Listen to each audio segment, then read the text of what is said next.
Bom dia, que a graça e a paz de Cristo Jesus, o Senhor, esteja com você, com toda a sua família. Eu, Lésio Ribeiro, e hoje vamos juntos mais uma vez para a glória de Deus, para uma reflexão da palavra de Deus. Antes de mais nada, você que ainda não é inscrito nesse canal, não perca tempo, se inscreva. Tem mais mensagens aí, todo dia uma mensagem nova, uma vez por semana oração também. E assim Deus vai falando com cada um de nós.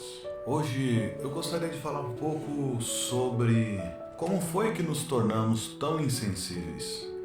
Quando foi que tomamos a forma do que é o padrão do mundo e não o padrão que Deus escolheu para cada um de nós. O texto que eu quero meditar a partir da luz da Bíblia está em Romanos 12, no verso 2, que diz assim: E não vos conformeis com este mundo, mas transformai-vos pela renovação do vosso entendimento, para que experimenteis qual seja a boa, perfeita e agradável vontade de Deus. Esse é o texto de Romanos 12, no verso 2. Esse texto, começando no verso 1, ele diz assim: Portanto, irmãos, eu rogo-lhes pelas misericórdias de Deus, que se ofereçam em sacrifício vivo, santo e agradável a Deus, que este é o culto racional de vocês. Aí vem o conselho sábio: não se amolde ao padrão do mundo, mas transformem-se pela renovação da sua mente, para que sejam capazes de experimentar e comprovar a boa e agradável e perfeita vontade de Deus. Porque foi pela graça que me foi dado. Digo isto a todos vocês: ninguém tenha em si mesmo um conceito mais elevado do que deve ter, mas pelo contrário, tenha um conceito equilibrado, de acordo com a medida da fé que Deus lhe concedeu. Assim como um de nós tem um corpo com muitos membros e os membros não exercem todas as mesmas funções, assim também Cristo em nós, que nós somos muitos, fomos formando um corpo e cada membro está ligado a todos os outros. Temos diferentes dons de acordo com a graça que nos foi dada. Se alguém tem o dom de profetizar, use-o na medida da proporção da sua fé. Se o dom é servir, que sirva. Se é ensinar, ensine. Se é dar ânimo, que assim faça. Se é contribuir, contribua com generosidade. Se é exercer liderança, que a exerça com zelo. Se é mostrar misericórdia, que o faça com alegria. O amor deve ser sincero. Odeiem o que é mal, apeguem-se ao que é bom. Dediquem-se uns aos outros com amor fraternal. Prefiram dar honra aos outros mais do que a si próprio. Nunca lhe falte zelo, sejam fervorosos no espírito, sirvam ao Senhor, alegrem-se na esperança, sejam pacientes nas tribulações, perseverem na oração, compartilhem o que vocês têm com os santos em suas necessidades. Pratique a hospitalidade, abençoe aqueles que os perseguem, abençoe e não os amaldiçoem. Alegrem-se com os que se alegram, chorem com os que choram. Tenham a mesma atitude uns para com os outros, não sejam orgulhosos, mas sejam dispostos a associar-se a pessoas de posição inferior. Não sejam sábios aos próprios olhos, não retribua a ninguém o mal com o mal. Procurem fazer o que é correto aos olhos de todos, façam tudo o que é possível para viver em paz com todos. Amados, nunca procurem vingar-se, mas deixem com Deus a ira, pois está escrito: minha é a vingança, eu retribuirei, diz o Senhor. Pelo contrário, se o seu inimigo tiver fome, dele de comer, se tiver sede, dele de beber, fazendo isso, você amontoará brasas vivas sobre a cabeça dele. Não se deixe vencer pelo mal, mas vençam o mal sempre com o bem. Observe que o texto que eu li ao princípio, que é: não vos conformeis com esse mundo, mas transformai-vos pela renovação do vosso entendimento, para que experimenteis qual seja a boa, perfeita e agradável vontade de Deus. Eu optei em ler todo esse capítulo de Romanos, porque esse capítulo de Romanos ele mostra qual que é a forma de Deus. Como é que nós devemos nos moldar ao reino de Deus, ao reino que Jesus Cristo veio instaurar aqui na terra, para que a gente não se molde ao padrão do mundo. O padrão do mundo é o quê? O que é o oposto a tudo isso aqui que nós lemos.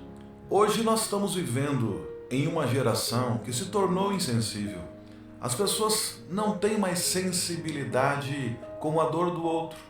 Vou dar alguns exemplos. Por exemplo, quando é que nós nos tornamos insensíveis? Sabe quando? Quando nós achamos que a dor do nosso parente, de um amigo, é frescura. Mas quando nós vemos um famoso com a mesma doença, com a mesma dor, nós damos forças, vamos às redes sociais, mandamos mensagem de apoio e assim por diante. É comum a gente ver pessoas que sofrem com depressão e, ao observar que os familiares, eles não dão o devido apoio, pelo contrário, ele se torna um peso muito grande para a vida desse que está depressivo. Eles aumentam ainda mais o nível de cobrança, ou seja, quando é na sua casa é frescura, mas quando é o famoso, aí sim a depressão é algo preocupante, porque isso leva à morte, muitas pessoas já foram ao suicídio por causa disso, e assim vai. Mas quando é o seu parente, não leva ao suicídio também? Não é uma dor muito forte? Quando é que nós nos tornamos insensíveis? Isso é uma pergunta que todos nós devemos fazer dias após dias. A Bíblia já nos diz, nos tornamos insensíveis quando nós passamos a tratar o outro como se fosse inferior a nós. O livro de Gálatas, no capítulo 6, verso 10 diz assim: então, enquanto temos tempo, façamos o bem a todos, mas principalmente aos domésticos da fé. Nós temos que tratar bem todas as pessoas. Todo mundo tem que ser tratado com a devida vênia. Mas os domésticos da fé, os membros da própria família, também têm que ser tratados da mesma forma. A forma do mundo ainda é uma forma que impera a busca por ídolos, por gurus. Pessoas que passam a impressão que a vida deles é perfeita. Nós crescemos vendo os nossos ídolos na televisão e eles eram inacessíveis, e muitas vezes quando tinha aquele show você vai lá e encontra com eles, mas assim, tem aquele cordão de isolamento que você não pode sequer se aproximar. E nós não estamos falando, não existia pandemia, ninguém estava passando vírus, é que eles não queriam proximidade, porque quanto mais próximo você chegasse, mais você ia ver que aqueles ídolos não eram pessoas perfeitas, eles eram como nós. No mundo ainda impera a busca por ídolos, por gurus, pessoas que passam a impressão que a vida deles é perfeita. Ídolos não sentem dores, ídolos não choram, a não ser se for por felicidade e alegria, comemorando alguma coisa com muita felicidade, eles até derramam uma lagrimazinha no canto dos olhos. Pelo menos essa é a percepção, quando se lê na revista de fofoca, nos sites, naqueles programas de entrevistas que tem na televisão. É essa a impressão que nós temos sobre um ídolo. Nós crescemos vendo o comercial da família Doriana, onde estavam todos felizes tomando café em volta da mesa, coisa mais linda do mundo, em plena segunda-feira com o sol já quase no meio do céu, quando a nossa realidade era outra, a realidade da família brasileira era outra, cada um com seus horários, um levanta às 4:30 da manhã, outro às 5, 6, 7, mas no fundo todos se sentem representados pelo comercial perfeito. Quem não sonha ter uma família assim? Em plena segunda-feira, todos tomarem café da manhã juntos, saírem felizes para o trabalho. Coisas que só os ídolos têm, mas nós não temos. Mas nós nos sentimos representados por eles. E isso vai nos tornando cada vez mais insensíveis. A lei do Gerson ainda impera hoje. Muita gente não sabe mais o que é a lei do Gerson, mas muitos que estão me ouvindo aqui, que têm mais de 30, 40 anos, com certeza ainda sabem. Porque afinal eu não sou bobo e nem nada, eu gosto de levar vantagem em tudo. Essa lei aí ficou conhecida no Brasil com aquele jogador que fez aquela propaganda daquela tal marca, que ele falava, eu que não gosto de levar vantagem em tudo. E a vantagem que ele estava querendo levar ali era algo que levava à própria morte, né? Mas enfim, o povo ainda tem essa percepção de levar vantagem em tudo. Então, se alguém estiver fragilizado, quanto mais fragilizado ele estiver, melhor é para mim, porque eu vou estar melhor que ele. Então, a dor do outro, ela é boa para mim. Eu não sinto a dor do outro, eu sinto a alegria, porque o outro está ruim, porque eu vou lá dar um abraço, vou lá, nossa, não fica assim, dou força, mas no fundo, a sensação que temos é que somos melhores. O que fazer para que nós não venhamos a tomar a forma do mundo? O nosso maior exemplo de humanidade foi Cristo. Porque ele mesmo sendo Deus, ele esvaziou-se de si mesmo, assumiu a forma de homem, a forma de servo, e mesmo ele não teve por usurpação de ser igual a Deus, ele se humilhou, ele veio aqui, ele sofreu como todos nós, e ele morreu uma morte de cruz, para que nós pudéssemos ter vida, e uma vida mais que abundante. Jesus ele deu alguns exemplos nos evangelhos. Mateus 15:32, ele disse: tendo compaixão desta multidão. Jesus tinha compaixão, sentir a dor do outro. Os evangelhos registram que Jesus, em suas andanças por todas as cidades e povoado, ao ver as multidões, ele sentia tremenda compaixão por elas, porque estavam aflitas e desamparadas, como ovelhas sem pastor. Isso está em Mateus capítulo 9, verso 35 ou 38, por ali. Pouco adiante, Mateus volta a registrar: quando Jesus saiu do barco e viu tão grande multidão, teve compaixão deles e curou os seus doentes. Mateus 14:14. Jesus mesmo expressa verbalmente esse sentimento por ocasião da segunda multiplicação dos pães e peixes, que ele diz: tenho compaixão dessa multidão. O primeiro passo que nós devemos dar para não tomar a forma do mundo é ter em nós mesmos o sentimento que Cristo teve por todos nós. Ter compaixão. Quando a gente sente a dor do outro, a gente se coloca no mesmo lugar do outro, é possível até mesmo que os milagres de Deus aconteçam na vida do outro. Quando nós oramos pelo outro, se você parar para observar, muitas vezes quando você orou e começou a orar e interceder em prol de algum familiar, de algum amigo, você vê que Deus respondeu a sua oração, e foi muito rápido. A Bíblia nos orienta a orar um pelos outros, porque quando nós oramos um pelos outros, nós estamos sentindo a dor do outro, sentindo compaixão pelo outro. Deus responde a oração dele, enquanto o outro ora por mim, assim sucessivamente, e nós vamos fazendo aquela corrente do bem, tomando a forma de Cristo e não do mundo. Na primeira carta de João, no capítulo 3, verso 16, diz assim: nisto conhecemos o que é o amor, onde Jesus Cristo deu a vida por nós e nós devemos dar a nossa vida pelos nossos irmãos. Observe que o texto aqui diz que Jesus deu a vida por nós, ele morreu por nós.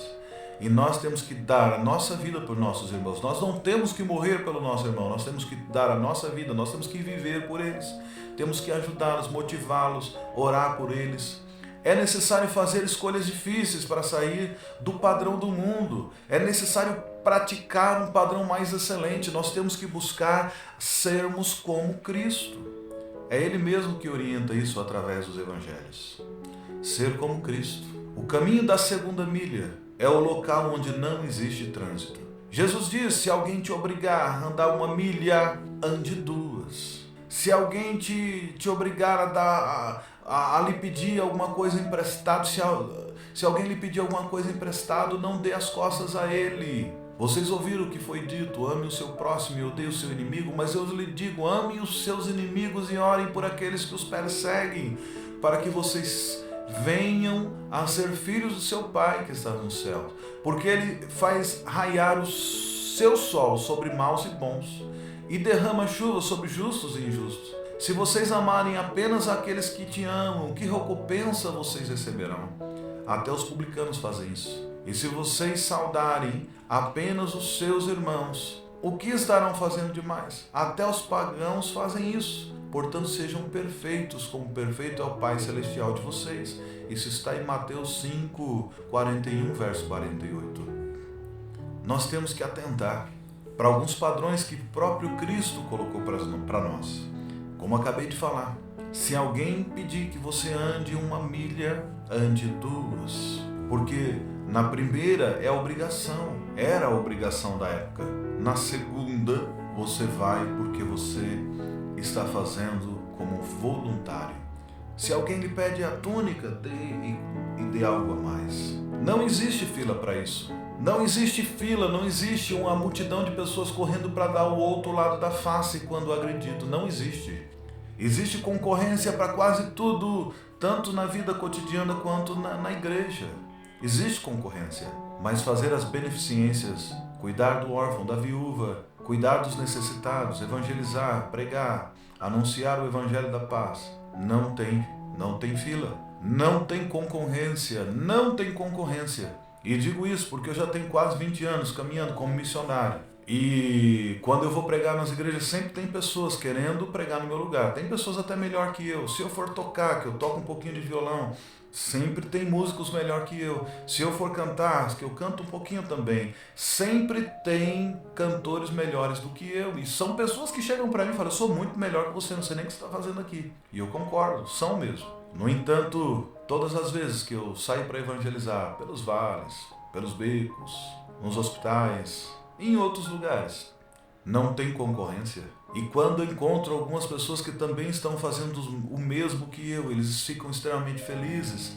Vamos juntar forças, vamos caminhar juntos, e motiva, um manda mensagem, outro liga, e assim sucessivamente, porque quando você está se tornando parecido com Cristo, você não agrada mais aos outros, ninguém mais quer concorrer com você, porque todo mundo hoje ainda busca, tanto na igreja quanto fora dela, todo mundo ainda busca um espaço na sociedade, o seu lugar ao sol, todo mundo quer ser reconhecido, todo mundo quer ser aplaudido, todo mundo quer ser um ídolo, porque um ídolo não chora, um ídolo é feliz. Nos últimos anos, o que nós mais vimos foram os nossos ídolos da década de 80, 90, 70 e assim sucessivamente morrerem por HIV, vício de drogas, como o próprio um irmão aí, gospel, que cantava a sua música e saiu até um filme dele que dizia: meus heróis morreram de overdose.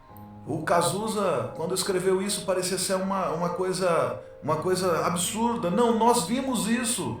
Os ídolos, drogados, sofrendo depressão também. Mas só que isso daí a mídia esconde. A televisão esconde. Quando eles estão ali fazendo o papel deles, representando o papel deles, tudo é perfeito. Eles usam as melhores roupas, eles comem nos melhores restaurantes, eles têm os melhores acessos, os melhores planos de saúde, até mesmo quando esteve doente, como o caso de um aqui que estava no Rio de Janeiro, que ele comentou que ele esteve com Covid, ele esteve à beira da morte, internado 2, 3 vezes, mas o hospital estava disponível para ele, enquanto para outras pessoas aqui na fila do SUS, o atendimento era precário. Por quê? Nós nos tornamos insensíveis, porque o mundo jaz no maligno. O mundo ele quer exatamente que nós busquemos a ser como as outras pessoas do próprio mundo. Porque quanto mais nós fizermos isso, quanto mais a gente se parecer com o mundo, quanto mais a gente parecer com os ídolos da terra, menos nós vamos parecer com Cristo. Menos nós vamos parecer com Cristo. E o padrão que Cristo nos ensina é esse, como o dia em que ele subiu no monte e ele começa a falar. E Jesus, vendo a multidão, subiu um monte e assentando-se e aproximando-se dele os seus discípulos e abrindo a sua boca os ensinavam dizendo: bem-aventurados os pobres de espírito, porque deles é o reino dos céus. Bem-aventurados que choram, porque eles serão consolados. Bem-aventurados mansos, porque eles herdarão a terra. Bem-aventurados que têm fome e sede de justiça, porque eles serão fartos. Bem-aventurados misericordiosos, porque eles alcançarão misericórdia. Bem-aventurados os limpos de coração, porque eles verão a Deus. Bem-aventurados pacificadores, porque eles serão chamados filhos de Deus. Bem-aventurados que sofrem perseguição por causa da justiça, porque deles é o reino dos céus. Bem-aventurados sois vós, quando vos injuriarem e perseguirem, mentindo, disserem todo mal contra vós, por minha causa. Exultai e alegrai-vos, porque é grande o vosso galardão nos céus. Porque assim perseguiram os profetas que foram antes de vós. Vós sois o sal da terra, e se o sal for insípido, com o que há de salgar? Para nada mais presta, senão para ser lançado fora e ser pisado pelos homens. Vós sois a luz do mundo, não se pode esconder uma cidade edificada sobre um monte, nem se acende a candeia e se coloca debaixo do alqueire, mas no velador, e dá a luz a todos que estão na casa. Assim resplandeça a vossa luz diante dos homens, para que vejam as vossas obras, e glorifiquem ao vosso Pai que estás no céu. Não cuideis que vim destruir a lei e os profetas, não vim abrogar. Eu vim foi cumprir. Porque em verdade vos digo que até que os céus e a terra passem, nem um jota, nem um tio jamais passará da lei, sem que tudo seja cumprido. Sem que tudo seja cumprido. Esse é o padrão que Jesus estava passando. Foi esse o padrão que Jesus nos ensinou. Você quer ser feliz? Ele dá um caminho para você ser plenamente feliz, muito mais feliz. Feliz em todas as suas aventuras. Ser pobre de espírito. Pobre de espírito não é uma pessoa como nós vemos hoje, a gente diz, Quando alguém é ruim e arruma muita confusão e é soberbo, ele é pobre de espírito. Não. O pobre de espírito aqui é o oposto disso. Uma pessoa que não tem um espírito soberbo, uma pessoa que não é arrogante. O oposto de tudo isso é o pobre de espírito, uma pessoa que não é obstinado, que não quer vencer passando por cima de todos. Não, é o oposto disso. Os que choram serão consolados. E é muito feliz por isso, porque se você chora, você coloca para fora tudo aquilo que está te prendendo, que está te doendo, e você vai encontrar consolo. Se a tua família não te consolar, pode ter certeza que Deus, o Pai, vai te acrescentar muito mais em amigos, irmãos, família. Isso é a Bíblia que nos diz. Bem-aventurados os mansos, porque eles herdarão a terra. Isso não está em moda, não está em moda, não está em moda, não. Nós estamos passando por uma época em que nós temos que ser bravos, nós temos que nos posicionar, ir pela força do braço. Mas a Bíblia diz que é bem-aventurado, o que faz o oposto disso. Bem-aventurados que têm fome e sede de justiça, porque eles serão fartos. Bem-aventurados misericordiosos, porque eles alcançarão misericórdia. Então é isso que nós temos que focar a nossa vida.